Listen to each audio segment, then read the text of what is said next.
বিশ্বে ইন্টারনেট গতির নতুন রেকর্ড গড়েছে জাপান।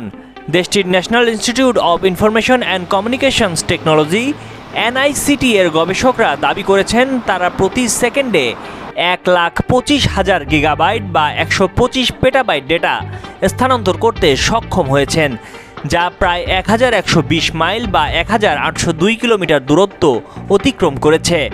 এই গতি যুক্তরাষ্ট্রের গড় ব্রডব্যান্ড ইন্টারনেট গতির তুলনায় প্রায় 40 লাখ গুণ বেশি। জাপানের গবেষকদের মতে এই গতিতে ইন্টারনেট আর্কাইভের সম্পূর্ণ ডেটা মাত্র 4 মিনিটের কম সময়ে ডাউনলোড করা সম্ভব। এর আগে 2024 সালে একটি গবেষক দল প্রতি সেকেন্ডে 50,250 গিগাবাইট ডেটা স্থানান্তরের রেকর্ড গড়েছিল। নতুন রেকর্ডটি আগের তুলনায় দ্বিগুণেরও বেশি। এনআইসিটি জানিয়েছে গবেষকরা এই সাফল্য পেয়েছেন নতুন ধরনের অপটিক্যাল ফাইবার ব্যবহার করে। যুক্তরাষ্ট্রের নিউ ইয়র্ক থেকে ফ্লোরিডা পর্যন্ত দূরত্বের সমান পথ পাড়ি দিয়ে পরীক্ষাটি সফল হয়েছে।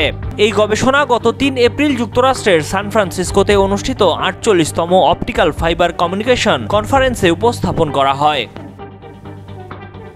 গবেষকরা যে নতুন অপটিক্যাল ফাইবার তৈরি করেছেন সেটি 19টি সাধারণ ফাইবারের সমান ডেটা পরিবহনের সক্ষমতা রাখে।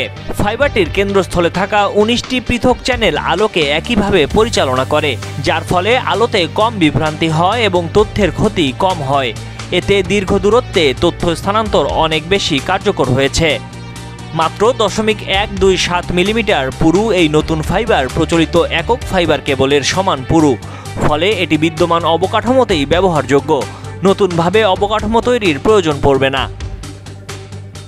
এবার পূর্ণ দূরত্বে ডাটা পাঠিয়ে রেকর্ড গড়েছে এনআইসিটি।